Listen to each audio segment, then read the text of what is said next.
ಧಾರಾವಾಹಿಯ ನಾಯಕ ನಟನಾಗಿ ಅಂದ್ರೆ ನಮ್ಮ ಮುದ್ದು ಕೃಷ್ಣನಾಗಿ ಟೆಲಿವಿಷನ್ ನ ಮೋಸ್ಟ್ ಹ್ಯಾಂಡ್ಸಮ್ ಹೀರೋ ನಮ್ಮ ಪವನ್ ರವೀಂದ್ರ ಇದ್ದಾರೆ. ಪ್ರೀತಿಯ ಸ್ವಾಗತವನ್ನು ಕೋರ್ತಿದ್ದೇನೆ.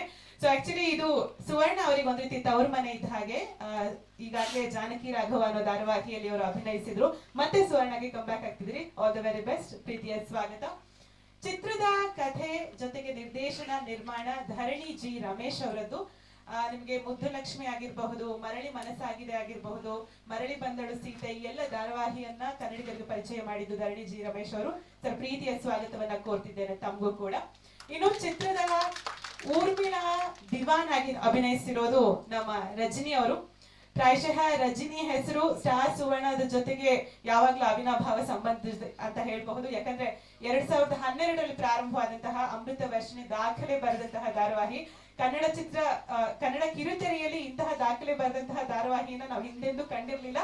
ಈಗ ಮತ್ತೆ ಬರೋದಕ್ಕೆ ಸಾಧ್ಯ ಇಲ್ಲ, ಅಷ್ಟೊಂದು ಎಪಿಸೋಡ್ಸ್ ಗಳನ್ನ ನೋಡಿದ್ವಿ. ಸೊ ಮತ್ತೆ ಸ್ಟಾರ್ ಸುವರ್ಣಗೆ ಕಮ್ ಬ್ಯಾಕ್ ಮಾಡ್ತಿದ್ದೀರಿ. ಪ್ರೀತಿಯ ಸ್ವಾಗತ ತಮ್ಗೆ. ಸ್ಟಾರ್ ಸುವರ್ಣ ಜೊತೆಗೆ ಈಗಾಗಲೇ 3 ಧಾರಾವಾಹಿಗಳಲ್ಲಿ ಕೆಲಸ ಮಾಡಿದ ಅನುಭವ ಇದೆ.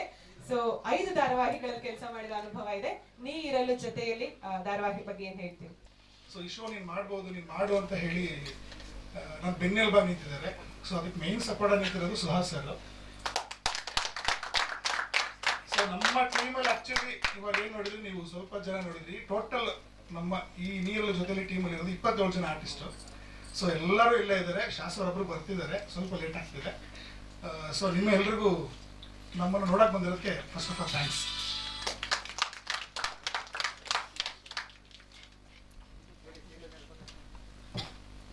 ಸರ್ ಈಗ ರೀಸೆಂಟ್ ಆಗಿ ಬರ್ತಿರೋ ಎಲ್ಲಾ ಪ್ರಾಜೆಕ್ಟ್ಗಳಿಗಿಂತ ಇದು ಸ್ವಲ್ಪ ಭಿನ್ನ ಅಂತಾನೆ ಹೇಳ್ತೀನಿ. ಏನಕ್ಕೆ ಅಂತಂದ್ರೆ ಈಕ್ವಲ್ ಆಗಿ ಹೋಗ್ತಿದೆ ನಮ್ದು. ಕೆಲವೊಂದ್ಸಲ ಏನಾಗುತ್ತೆ ಬರೀ ಲೀಡ್ ಫೀಮೇಲ್ ಮೇಲೆ ಹೋಗುತ್ತೆ ಅನ್ನೋದೊಂದು ಕೆಲವು ಕಡೆ ಹೇಳ್ತಾರೆ. ಬಟ್ ಇಲ್ಲಿ ನಮ್ದು ಕೃಷ್ಣ ಮತ್ತೆ ರಚನಾ ಇಬ್ರು ಮೇಲೂ ಕತೆ ತುಂಬಾ ಚೆನ್ನಾಗಿ ಹೋಗುತ್ತೆ. ಸೊ ಕೃಷ್ಣ ಕ್ಯಾರೆಕ್ಟರ್ ಅಂತೂ ತುಂಬಾನೇ ಚೆನ್ನಾಗಿದೆ. ಸೊ ನಮ್ಮ ಹುಡುಗರು ತುಂಬಾ ಚೆನ್ನಾಗಿ ಸಪೋರ್ಟ್ ಮಾಡ್ಕೊಂಡಿದ್ದಾರೆ, ತುಂಬಾ ಚೆನ್ನಾಗಿ ಟೀಮ್ ಆಗಿ ಜೊತೆಲಿ ಕೆಲಸ ಮಾಡ್ತಿದ್ದಾರೆ. ಬರೀ ಟೆಕ್ನಿಷಿಯನ್ಸ್, ನಮ್ಮ ಆರ್ಟಿಸ್ಟ್ ಮಾತ್ರ ಅಲ್ಲ, ಟೆಕ್ನಿಷಿಯನ್ಸ್ ಕೂಡ ತುಂಬಾ ಚೆನ್ನಾಗಿ ನಮಗೆ ಸಪೋರ್ಟಿವ್ ಆಗಿದ್ದಾರೆ.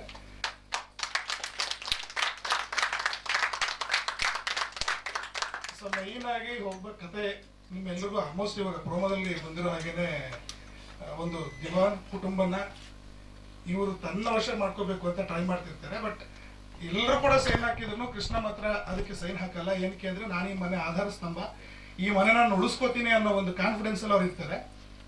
ಸೊ ರಚನಾ ಬಂದು ತುಂಬಾ ಸಾಫ್ಟು, ಅಪ್ಪನ ಪ್ರೀತಿಯ ಮಗಳು. ಅವ್ರು ಯಾವತ್ತೂ ಅಪ್ಪನ ಬಿಟ್ಕೊಟ್ಟಿಲ್ಲ, ಅಪ್ಪನ ಕೂಡ ಅವ್ರನ್ನ ಯಾವತ್ತೂ ಬಿಟ್ಕೊಟ್ಟಿಲ್ಲ. ಸೊ ಹಿಂಗಿರುವಾಗ ಮುಂದೆ ಒಂದು ದೊಡ್ಡ ಟ್ವಿಸ್ಟ್ ಇದೆ. ಆ ಟ್ವಿಸ್ಟ್ ಆದ್ಮೇಲೆ ರಚನಾ ಈ ಮನೆಗೆ ಮದುವೆ ಆಗಿ ಬರ್ತಾರೆ. ಮದುವೆ ಆಗಿ ಬಂದ ಮೇಲೆ ಈ ಮನೆಯಲ್ಲಿ ಕತೆ ಹಿಂಗ್ ಹೋಗುತ್ತೆ. ಸೊ ಊರ್ಮಿಳಾ ಅವ್ರನ್ನ ತನ್ನ ಕಡೆ ಹೊಲಿಸ್ಕೋತಾರ ಅಥವಾ ಕೃಷ್ಣನ್ ಕಡೆ ರಚನಾ ಇರ್ತಾರ. ಸೊ ಹಿಂಗ್ ಹೋಗುತ್ತೆ ಅನ್ನೋದು ಈ ಕತೆ ಮುಂದೆ ಹೋಗ್ತಾ ಗೊತ್ತಾಗತ್ತೆ ನಿಮ್ಮೆಲ್ರಿಗೂ. ದಿವಾನ್ ಇವಾಗ ಎಲ್ಲರೂ ಕೂಡ ಒಂದು ಇವಾಗ ಮೈಸೂರು ಸಂಸ್ಥಾನ ಅಂತಂದ್ರೆ ಒಂದು ಹೆಸರಿದೆ. ಹಳ್ಳಿ ಕಡೆಗಳಲ್ಲಿ ಇವಾಗ ಹೆಂಗಾಗತ್ತೆ ಅಂದ್ರೆ ಈಗ ಪಟೇಲ್ ಅನ್ನೋದು ಪಟೇಲ ಅಂತ ಕರೀತಾರೆ. ಸೊ ಇನ್ನೊಂದು ದಿವಾನ್ ಅಂತ ಕರೀತಾರೆ, ಸಿಂಹಾದ್ರಿ ಅಂತ ಕರೀತಾರೆ. ಈಗ ಮನೆತನ ಅನ್ನೋದು ಒಂದು ಹೆಸರಿದೆ ಅಲ್ಲ, ಎಲ್ರಿಗೂ ಕೂಡ ನಮ್ಮದೇ ಒಂದು ಮನೆತನ ಅನ್ನೋದು ಇರುತ್ತಲ್ಲ, ಹಾಗೆ ಎಲ್ರಿಗೂ ಬೇಗ ಕನೆಕ್ಟ್ ಆಗೋ ಥರದ್ದು ಒಂದು ಕ್ಯಾಚಿ ವರ್ಡ್ ಬೇಕಾಗಿತ್ತು. ಎಲ್ರಿಗೂ ಬಾಯಲ್ಲಿ ಈಸಿಯಾಗಿ ಬರುವಂಥದ್ದು ಬೇಕಾಗಿತ್ತು. ಹಾಗಾಗಿ ದಿವಾನ್ ಅನ್ನೋದನ್ನ ಮೈನ್ ಸ್ಟ್ರೀಮಿಗೆ ತಗೊಂಡಿದ್ದೀವಿ. ಅದ್ರ ಜೊತೆ ಇನ್ನೂ 3-4 ಸಿಂಹಾದ್ರಿ ಅನ್ನೋದು ಒಂದು ಫ್ಯಾಮಿಲಿ ಇದೆ. ಸೊ ಹಿಂಗೆ ಹೋಗುತ್ತೆ. Any questions? ಓಕೆ ಸರ್, ಏನ್ ಹೇಳ್ತೀರಿ ಫೈನಲ್ ಆಗಿ ಆಡಿಯನ್ಸ್ಗೆ? ಫೈನಲ್ ಆಗಿ ನಿಮ್ಮ ಸಪೋರ್ಟ್ ನಮಗೆ ಯಾವಾಗಲೂ ಇರಬೇಕು. ನಮ್ಮ ಜೊತೆ ನಿಮ್ಮ ಸಪೋರ್ಟ್ ಇದ್ರೇನೆ ಸರ್ ಅವಾಗಲೇ ಕೇಳಿದಾಗ ಎಷ್ಟೆಷ್ಟು ಓಡೋಗ್ತೀರಾ ಅಂತ ಹೇಳಿರಲ್ಲ. ಸೊ ಆ ಸಪೋರ್ಟ್ ಇತ್ತು ಅಂತಂದ್ರೆ ಖಂಡಿತವಾಗ್ಲೂ ಅವ್ರು ನೋಡೋವರೆಗೂ ನಾವು ಖಂಡಿತ ಮುಂದೆ ಹೋಗ್ತಾನೆ ಇರ್ತೀವಿ. ಸೊ ನೀವೆಲ್ಲರೂ ಬಂದಿದ್ದಕ್ಕೆ ತುಂಬಾ ಥ್ಯಾಂಕ್ಸ್. ನಮ್ಮ ಸೀರಿಯಲ್ನ ಆದಷ್ಟು ಯಶಸ್ವಿ ಆಗೋ ಥರ ನೀವು ನಡೆಸ್ಕೊಡ್ಬೇಕು. Thank you. ಅಂಬರೀಶ್ ಸರ್ ನಮ್ಮದ್ರಲ್ಲಿ ರೋಲ್ ಪ್ಲೇ ಮಾಡ್ತಿದ್ದಾರೆ, ಮತ್ತೆ ಮೇಡಮ್ ರೋಲ್ ಪ್ಲೇ ಮಾಡ್ತಿದ್ದಾರೆ. ಅವ್ರು ಆ್ಯಕ್ಚುಲಿ ದರ್ಶನ್ ಸರ್ ಜೊತೆ ಆ್ಯಕ್ಟ್ ಮಾಡಿದರು. ಸೊ ಈಗ ಅವರು ತುಂಬ ವರ್ಷಗಳಾದಮೇಲೆ ಸುವರ್ಣದಲ್ಲಿ ಮತ್ತೆ ಆ್ಯಕ್ಟ್ ಮಾಡ್ತಿದ್ದಾರೆ. ನಮ್ಮ ಹೀರೋಯಿನ್ ತಾಯಿಯವರು ಅಷ್ಟೇ ಶ್ರೀಮತಿ ಕ್ಯಾರೆಕ್ಟರ್ ಮಾಡ್ತಿರೋರು ಎಷ್ಟೋ ವರ್ಷಗಳಾದಮೇಲೆ ಕಂಬ್ಯಾಕ್ ಮಾಡ್ತಿದ್ದಾರೆ. ಮತ್ತೆ ನಮ್ಮ ಅಜ್ಜಿ ಅವರೆಲ್ಲರೂ ಗೊತ್ತೇ ಇದೆ. ಸೊ ಅವರು ಕೂಡ ಸಿನಿಮಾದಿಂದ ಬಂದವರು. ನಮ್ಮ ರಂಗಣ್ಣ ಅವರು ಕೂಡ ಸಿನಿಮಾದಿಂದ ಬಂದವರೇ. ಸ್ವಲ್ಪ ವರ್ಷನೇ ಆಗಿದೆ ನಾನು ಪ್ರೆಸ್ ಮೀಟ್ ಅಟೆಂಡ್ ಮಾಡಿದ್ದು, 5 ವರ್ಷ ಆಗಿದೆ. ಸುವರ್ಣ ಅಲ್ಲಿ ಇದು ನನಗೆ ಮೊದಲನೇ ಕೆಲಸ ಅಲ್ಲ ನಾನು ಮಾಡ್ತಾ ಇರೋದು. ಸೈ ಅಂತ ಒಂದು ಡಾನ್ಸ್ ಪ್ರೋಗ್ರಾಮ್ ಬರ್ತಾ ಇತ್ತು, ಅದಕ್ಕೆ ಜಡ್ಜಾಗಿ ಕೂತಿದ್ದೆ. ಎಷ್ಟು ಜನ ನೋಡಿದ್ರೆ ಗೊತ್ತಿಲ್ಲ. ಸೃಜನ್ ಆಂಕರಿಂಗ್ ಮಾಡ್ತಾ ಇದ್ದ. ಅದಾದ್ಮೇಲೆ ಗೌರಿ ಶಂಕರ ಅಂತ ಒಂದು ಸೀರಿಯಲ್ ಮಾಡ್ತಾ ಇದ್ದೆ. ಈಗ ನೀನಿರಲು ಜೊತೆಯಲ್ಲಿ ಈ 2 ಸೀರಿಯಲಲ್ಲೂ HMT ಹೆಣ್ಮಗಳ ತಂದೆ. ಸೊ ನನಗೆ ನಿಜ ಜೀವನದಲ್ಲಿ ಹೆಣ್ಮಕ್ಳಿಲ್ಲ ಅಂತ ಭಗವಂತ ಎಲ್ಲಾದ್ರಲ್ಲೂ ಹೆಣ್ಮಗಳ ತಂದೆ ಮಾಡ್ತಾ ಇದ್ದಾನೆ. ಸಂತೋಷ. ಇದರಲ್ಲಿ ನಂದು ವಿಶೇಷವಾದ ಪಾತ್ರ, ಸಿಕ್ಕಾಪಟ್ಟೆ ಶೇಡ್ಸ್ ಇದೆ ನನಗೆ. ಶಿಲ್ಪಾ ಅವ್ರಿಗೆ ಥ್ಯಾಂಕ್ಸ್ ಹೇಳ್ಬೇಕು, ಧರಣಿ ಅವ್ರಿಗೆ ಥ್ಯಾಂಕ್ಸ್ ಹೇಳ್ಬೇಕು ಗೊತ್ತಿಲ್ಲ. ನನ್ನ ಕಾಸ್ಟ್ ಮಾಡಿದ್ದಕ್ಕೆ ಇಬ್ರಿಗೂ ಥ್ಯಾಂಕ್ಸ್ ಹೇಳ್ತೀನಿ. ಯಾಕೆಂದರೆ ಅಷ್ಟು ಶೇಡ್ಸು ಒಬ್ಬ ನಟನಿಗೆ ಸಿಗೋದು ಕಷ್ಟ. ನಾನು ಎಲ್ಲೋ ಒಂದು ಕಡೆ ಎಜುಕೇಷನ್ ಮಿನಿಸ್ಟರ್ ಕ್ಯಾರೆಕ್ಟರ್ ಮಾಡ್ತಾ ಇದ್ದೀನಿ, ಇಲ್ಲಿ ನನಗೆ ಓದು ಬರಹನೇ ಬರಲ್ಲ.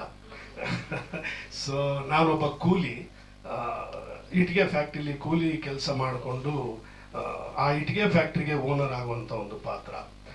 ಇಂಪಲ್ಸಿವ್ ಕ್ಯಾರೆಕ್ಟ್ರು, ಕೋಪ ತಡ್ಕೊಳ್ಳಲ್ಲ, ನಗು ತಡ್ಕೊಳ್ಳಲ್ಲ, ಎಮೋಷನ್ ತಡ್ಕೊಳ್ಳಲ್ಲ, ಹೊಟ್ಟೆ ತುಂಬ ಅಳ್ತೀನಿ, ಹೊಟ್ಟೆ ತುಂಬ ಕೋಪ ಮಾಡ್ಕೊತೀನಿ. ಸೊ ಆ ಥರದೊಂದು ಪಾತ್ರ. ಆ್ಯಂಡ್ ನನಗೆ ಮನೆತನ ಇಲ್ಲ, ನನಗೆ ಕುಲ ಗೋತ್ರ ಗೊತ್ತಿಲ್ಲ ಅನ್ನೋದು ಒಂದು ಕೊರಗಿರುವಂಥ ಪಾತ್ರ. ಅದಕ್ಕೆ ನನ್ನ ಮಗಳಿಗೆ ಉತ್ತಮ ಮಟ್ಟದಲ್ಲಿ ಒಂದು ಮನೆತನ ಗಟ್ಟಿಯಾಗಿರೋ ಒಂದು ರಿಚ್ ಕುಟುಂಬಕ್ಕೆ ಮದುವೆ ಮಾಡಿಕೊಡ್ಬೇಕು ಅನ್ನೋದು ನನ್ನ ಆಸೆ. ಅದು ನೆರವೇರುತ್ತೋ ಇಲ್ವೋ ನನಗೂ ಗೊತ್ತಿಲ್ಲ. ಅವ್ರ ಕತೆ ಹೇಳಲ್ಲ, ಸೀನ್ಸ್ ಮಾತ್ರ ಹೇಳ್ತಾರೆ. ಸೊ ಹಾಗಾಗಿ and Dharani is a very qualified director. ಯಾಕೆಂದರೆ ಯಾಕೆ ಕ್ವಾಲಿಫೈಡ್ ಅಂತ ಹೇಳ್ತೀನಿ ಅಂದರೆ, ನಾನು ಒಬ್ಬ ನಿರ್ದೇಶಕ, ನಾನು 8 ಚಿತ್ರ ಮಾಡಿದ್ದೀನಿ. ಒಂದೇ ಒಂದು ಡೌಟ್ ಬರೋಕ್ಕೂ ಬಿಡಲ್ಲ. ಆ್ಯಂಡ್ ಮಲ್ಟಿ ಕ್ಯಾಮ್ರಾ ಸೆಟಪ್ನಲ್ಲಿ his command over the whole project is very very very good. ಯಾರ್ಯಾರನ್ನ ಯಾವ್ಯಾವ ರೀತಿ ಹ್ಯಾಂಡಲ್ ಮಾಡಬೇಕು ಅನ್ನೋದು ಅವ್ರಿಗೆ ಗೊತ್ತಿದೆ. ಅಂದರೆ ಈಗೋ ಮ್ಯಾನೇಜ್ಮೆಂಟೇ ದೊಡ್ಡ ಕೆಲಸ ಡೈರೆಕ್ಟರ್ಗಳಿಗೆ. ಸೊ ಹಾಗಾಗಿ ಚೆನ್ನಾಗಿ ಮ್ಯಾನೇಜ್ ಮಾಡ್ತಾ ಇದ್ದಾರೆ. ಮೊದಲು ಎಲ್ಲರೂ ಕೋಪಿಷ್ಟ ಅಂತ ಹೇಳ್ತಾ ಇದ್ರು. ಈಗ ಪ್ರೊಡಕ್ಷನ್ನೇ ಅವ್ರದ್ದಾಗಿರೋದ್ರಿಂದ ಸ್ವಲ್ಪ ಕೋಪ ಕಡಿಮೆ ಆಗಿದೆ. ಕೋಪ ಮಾಡಿಕೊಂಡ್ರೆ ಅವ್ರ ಬುಡಕೆ ಬರುತ್ತೆ. ಸೊ ಹಂಗಾಗಿ and he is very good. And ಆರ್ಟಿಸ್ಟ್ನ ಹ್ಯಾಂಡಲ್ ಮಾಡೋ ರೀತಿ ಆಗಲಿ, and production as a producer Pramila ಅವರು ತುಂಬ ಚೆನ್ನಾಗಿ ನಡೆಸ್ಕೊಡ್ತಾ ಇದ್ದಾರೆ.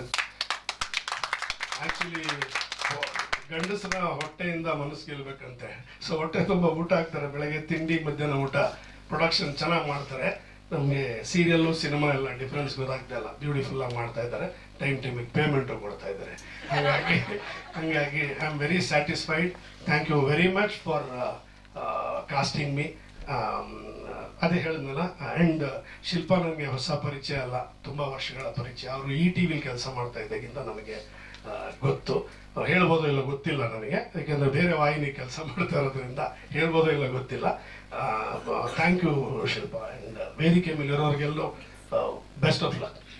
ನಾನು ಯಾಕೆ ಮುಖ ಮಾಡಿದೆ ಅಂದರೆ, 1.5 ಕೋಟಿ ಕಳ್ಕೊಂಡೆ, ಅದನ್ನ ರಿಕವರ್ ಮಾಡಬೇಕಾಗಿತ್ತು. ಈ ಮುಖ ಮಾಡ್ತಾ ಇದ್ದೀನಿ, ಮತ್ತೆ ಸಿನಿಮಾ ಕಡೆ ಮುಖ ಮಾಡ್ತೀನಿ. ಸೆಪ್ಟೆಂಬರಲ್ಲಿ 2 ದ್ವಿಮುಖ ಎರಡು ಮಾಡ್ಕೊಂಡು ಹೋಗ್ತೀನಿ. ಅದು ಒಂದು ರಿಕವರಿ ಮಾಡೋದಕ್ಕೆ ಒಂದು ಸೋರ್ಸ್ ಬೇಕಾಗಿತ್ತು. ಸೊ ನಾನು ಹೀರೋ ಆಗೇ ಮಾಡ್ತಿದ್ದೆ. ಯಾರು ಅಂದರೆ ಲೈಕ್ ಹೆಚ್ಚು ಪೇಮೆಂಟ್ ಕೊಟ್ಟು ಕರ್ಸ್ಕೋತಾ ಇರಲಿಲ್ಲ. ಡಿಮ್ಯಾಂಡಲ್ಲಿತ್ತು ಒಂದು ಸೀರಿಯಲ್ ನಾಗಿಣಿ ಅಂತ. ಆವಾಗ ನಾನು ಹೊಟ್ಟೆ ತುಂಬ ಕೇಳಿದೆ, ರಿಕವರ್ ಮಾಡಬೇಕಾಗಿತ್ತು. ಹೊಟ್ಟೆ ತುಂಬ ಕೊಟ್ಟರು, ಬಂದ್ಬಿಟ್ಟೆ. ಈಗಲೂ ನಿಜವಾಗ್ಲೂ ಹೇಳ್ತಾ ಇದ್ದೀನಿ, ನನಗೆ ಹೆಸರು ಕೊಟ್ಟಿದ್ದು ಸಿನಿಮಾ, ಇವಾಗ ಉಸಿರು ಕೊಡ್ತಾ ಇರೋದು ಸೀರಿಯಲ್.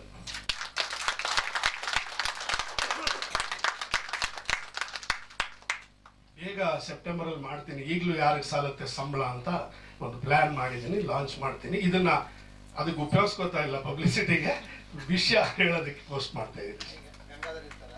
ಖಂಡಿತ ಇಲ್ಲ, ಅವ್ರಿಗೆ ಹೇಳಿ.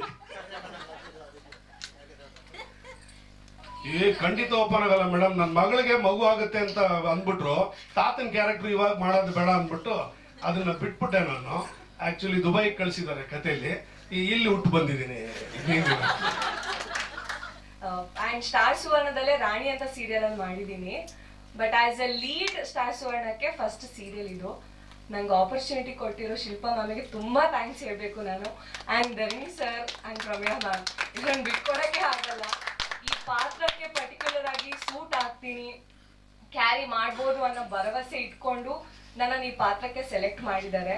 ಆ್ಯಂಡ್ ಪಾತ್ರ ಅಂತೂ ತುಂಬಾ ಚೆನ್ನಾಗಿದೆ, ತುಂಬಾ ಸಾಫ್ಟ್ ನೇಚರ್, ತಂದೆಯ ಮುದ್ದಿನ ಮಗಳು. ಆ್ಯಂಡ್ ತಂದೆ ಏನ್ ಹೇಳ್ತಾರೆ ಅದನ್ನೇ ಪಾಲಿಸ್ತಾ ಇರ್ತೀನಿ. ಅವ್ರು ಏನ್ ಹೇಳಿದ್ರು ಅದು ಫೈನಲ್. ಅದನ್ನ ಬಿಟ್ಟು ಬೇರೆ ನಾನು ಅಂದ್ರೆ ಆಪ್ಷನ್ ನಾನು ಹಂಗ್ ಮಾಡ್ಬೋದು ಹಿಂಗ್ ಮಾಡ್ಬೋದು ಅಂತ ಮಾತಾಡಲ್ಲ.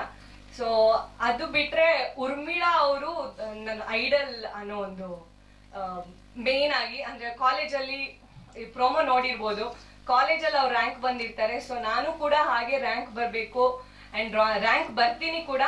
ಬಟ್ ಅವರು ನನ್ನ ಸರ್ಟಿಫಿಕೇಟ್ಗೆ ಸೈನ್ ಹಾಕಲ್ಲ. ನಮ್ಮ ತಂದೆಗೆ ಸರ್ಟಿಫಿಕೇಟ್ ಪರ್ಟಿಕ್ಯುಲರ್ಲಿ ಇಂಪಾರ್ಟೆಂಟ್, ಯಾಕಂದ್ರೆ ಅವ್ರಿಗೆ ಎಜುಕೇಶನ್ ಇರಲ್ಲ. ಸೊ ನನ್ಗೆ ಅವ್ರ ಮಕ್ಕಳಿಗಿಬ್ಬರಿಗೂ ಎಜುಕೇಶನ್ ಇರಬೇಕು ಅನ್ನೋದು ಅವ್ರ ಆಸೆ ಆಗಿರುತ್ತೆ. ಸೊ ಪಾತ್ರ ಅಂತೂ ತುಂಬಾ ಚೆನ್ನಾಗಿದೆ, ಚೆನ್ನಾಗಿ ಎಂಜಾಯ್ ಮಾಡ್ಕೊಂಡು ನಾವು ಶೂಟಿಂಗ್ ಮಾಡಿದೀವಿ. ಟೆಲಿಕಾಸ್ಟ್ ಅಲ್ಲೂ ತುಂಬಾ ಚೆನ್ನಾಗಿ ಬರುತ್ತೆ ಅಂತ ನನ್ಗೆ ಅನ್ಸ್ತಾ ಇದೆಲ್ಲ ಗೊತ್ತು ಕೂಡ, ಯಾಕಂದ್ರೆ ಪ್ರೋಮೋಸ್ಗಳು ನೋಡಿದೀವಿ. All the promos are very very good. Yeah, so ಸೋಮವಾರದಿಂದ ಬರ್ತಿದೆ, ಎಲ್ರು ನೋಡಿ ಅಂತ ಹೇಳ್ತಾ ಇದ್ದೀನಿ ಅಷ್ಟೇ.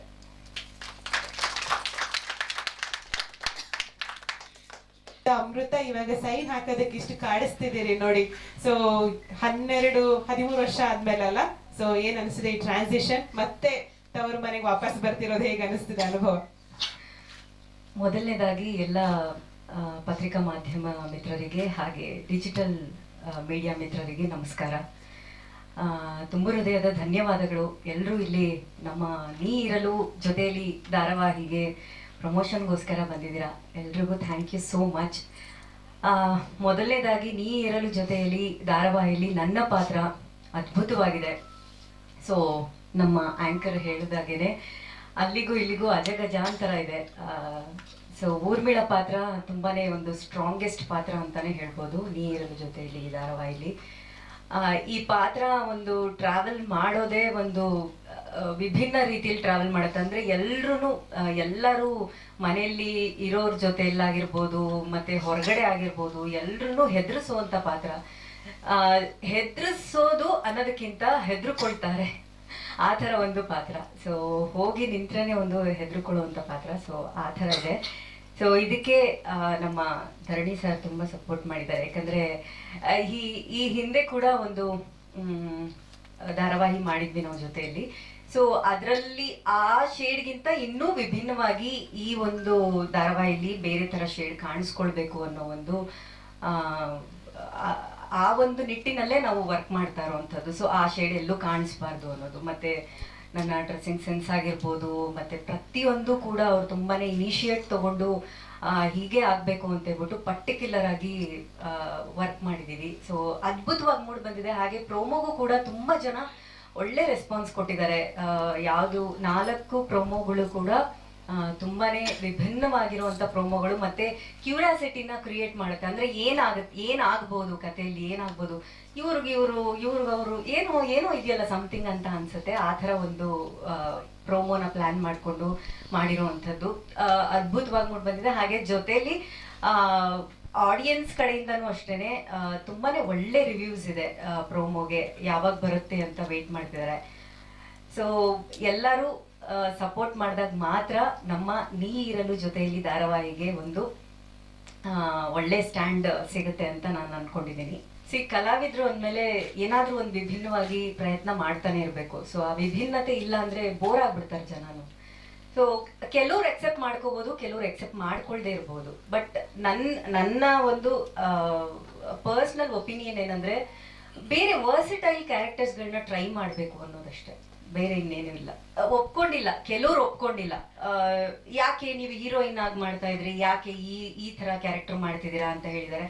ಒಂದು ಇತ್ತೀಚಿನ ದಿನಗಳಲ್ಲಿ ನಾನು ನೋಡಿರೋ ಪ್ರಕಾರ ಒಂದು ಹೆದರಿಸ್ಬೇಕು, ಇಲ್ಲ ಹೆದರ್ಕೋಬೇಕು. ಆ ಎರಡೇ ಪಾತ್ರಕ್ಕೆ ಸ್ವಲ್ಪ ಒಂದು ವ್ಯಾಲ್ಯೂ ಇರೋದು ಅಂತ ನನ್ಗನ್ಸುತ್ತೆ. ಸೊ ಹಾಗಾಗಿ ಮುಂಚೆ ಹೆದರ್ಕೋತಾ ಇದ್ದೆ 10 ವರ್ಷದ ಮುಂಚೆ, ಈಗ ಹೆದರ್ಸಕ್ ನಿಂತಿದ್ದೀನಿ ಅಷ್ಟೇ.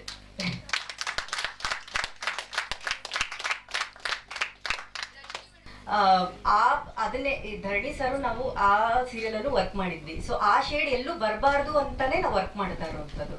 ಸೊ ಹಾಗಾಗಿ ಈ ಪಾತ್ರ ನೆಗೆಟಿವ್ ಅಂತ ಅಲ್ಲ. ಸೊ ಈ ಪಾತ್ರಕ್ಕೆ ಎಲ್ಲೋ ಒಂದ್ ಕಡೆ ಏನೋ ಒಂದ್ ಸ್ವಲ್ಪ ಹಿಂದೆ ಅಂದ್ರೆ ಅವ್ರ ಬ್ಯಾಕ್ ಗ್ರೌಂಡ್ ಅಲ್ಲಿ ಏನೋ ಒಂದ್ ಸ್ವಲ್ಪ ತೊಂದರೆ ಆಗಿದೆ, ಅದಕ್ಕೋಸ್ಕರ ಅದು ಈ ತರ ರಿಯಾಕ್ಟ್ ಮಾಡ್ತಿದೆ. ಬಿಟ್ರೆ ಇದು ಟಿಪಿಕಲ್ ನೆಗೆಟಿವ್ ಅಂತ ಅಲ್ಲ. ಅಂದ್ರೆ ಒಂದು ಅವಳಿಗಾಗಿರುವಂತ ಒಂದು ಧೋರಣೆಯಿಂದ ಅವಳು ಆತರ ರಿಯಾಕ್ಟ್ ಮಾಡ್ತಿದ್ದಾಳೆ ಹೊರತು ಆತರ ಏನೋ ಅವರ ಆಸ್ತಿ ಕಿತ್ಕೊಂಡ್ಬಿಡ್ಬೇಕು ಅದ್ ಮಾಡ್ಬಿಡ್ಬೇಕು ಅನ್ನೋದಿಲ್ಲ. ಸೊ ಇದು ಸ್ವಲ್ಪ ಡಿಫ್ರೆಂಟ್ ಶೇಡ್ ಇದೆ. ಅದು ನಮ್ಮ ಪ್ರೊಡ್ಯೂಸರ್ನೇ ಕೇಳ್ಬೇಕು ನೀವು. ಈಗ ಮುಗ್ಗ ದುಡ್ಡು ಹಾಕ್ಸ್ತಾ ಇದಾರೆ, ಏನ್ ಮಾಡುದು ಅಂತ ಗೊತ್ತಿಲ್ಲ. ಇಲ್ಲ, ನನ್ಗೆ ಪ್ರತಿ ಸಲ ನಾನು ಸ್ಕ್ರೀನ್ ಮೇಲೆ ಕಾಣಿಸ್ಕೊಂಡಾಗ ನಾನೇ ಪರ್ಸ್ನಲ್ ಆಗಿ ಇನಿಷಿಯೇಟ್ ತಗೊಂಡು ನಾನು ಸ್ಕ್ರೀನ್ ಮೇಲೆ ಬಂದಾಗ ಒಂದು ಡಿಫ್ರೆಂಟ್ ಶೇಡ್ ಅಲ್ಲಿ ಕಾಣಿಸ್ಕೋಬೇಕು. ಅಂದ್ರೆ ಸ್ಕ್ರೀನ್ ಮೇಲೆ ಬಂದಾಗ ನೋಡಿದಾಗ ಜನ ಇದು ಹೇಗೆ, ಇದು ಎಲ್ಲಿಂದ ತಗೊಂಡ್ರು, ಇದು ಹೆಂಗೆ, ಆ ತರ ಥಿಂಕ್ ಮಾಡ್ಬೇಕು ಅಂತ ಅನ್ಕೊಳ್ತೀನಿ. ಯಾಕಂದ್ರೆ ನಮ್ಮ ಸೀರಿಯಲ್ ಆಡಿಯನ್ಸ್ ಅದೇ ತರ ಅಲ್ವಾ ಕೂತ್ಕೊಳ್ಳೋದು. ಸೊ ಸೀರೆ ಉಟ್ಕೊಂಡಾಗ ಈ ಸೀರೆ ಎಲ್ಲಿಂದ ತಗೊಂಡ್ರು, ಈ ಜ್ಯುವೆಲ್ರಿ ಎಲ್ಲಿಂದ ತಗೊಂಡ್ರು ಅನ್ನೋದು ಒಂದು ಕ್ಯೂರಿಯಾಸಿಟಿ ಇರುತ್ತೆ. ಸೊ ಆ ಒಂದು ಪರ್ಟಿಕ್ಯುಲರ್ ಥಿಂಗ್ ಮೇಲೆ ನಾನು ವರ್ಕ್ ಮಾಡ್ತೀನಿ. ಈಗ ನೀವು ಕೇಳಿದ ಪ್ರಶ್ನೆಗೆ ಆಕ್ಚುಲಿ ಸಣ್ಣ ಬಿಂದಿಯಿಂದ ಹಿಡಿದು ಬ್ರೇಸ್ಲೆಟ್ ಇಂದ ಹಿಡಿದು ಪ್ರತಿಯೊಂದನ್ನು ಫೈನಲ್ ಮಾಡಿದ್ದು ಶಿಲ್ಪಾ ಮೇಡಮ್. ಪ್ರತಿಯೊಂದು ಬರೀ ಇವ್ರ ಕ್ಯಾರೆಕ್ಟರ್ ಮಾತ್ರ ಅಲ್ಲ, ಪ್ರತಿ ಕ್ಯಾರೆಕ್ಟರ್ನು ಮನೆ ಕೆಲಸದವ್ರ ಕ್ಯಾರೆಕ್ಟರ್ಗೂ ಕೂಡ ಇದೇ ತರದ್ದು ಬೇಕು, ನನಗೆ ಪರ್ಟಿಕ್ಯುಲರ್ಗೆ ಯಾವ ಶೋನಲ್ಲೂ ಕಾಣಿಸ್ಕೊಂಡಿರ್ಬಾರ್ದು, ಆ ಥರನೇ ಬೇಕು ಕಾಸ್ಟ್ಯೂಮ್ಸ್ ಅಂತ ಹೇಳಿ ಎಲ್ಲ ಫೈನಲೈಸ್ ಮಾಡಿದ್ದು ಕೂಡ ಹೇಳಿದ ಚಿಕ್ಕ ಬಿಂದೆಯಿಂದ ಹಿಡಿದು ಇವರು ಏನು ಇವಾಗ ಗೆಟಪ್ ಏನಿದೆ ಎಲ್ಲದಕ್ಕೂ ನಿಮ್ಮ ಕಣ್ಮುಂದೆ ಇಷ್ಟು ಚೆನ್ನಾಗಿ ಕಾಣಿಸೋದಕ್ಕೆ ಮೂಲ ಕಾರಣ ಮೇಡಮ್.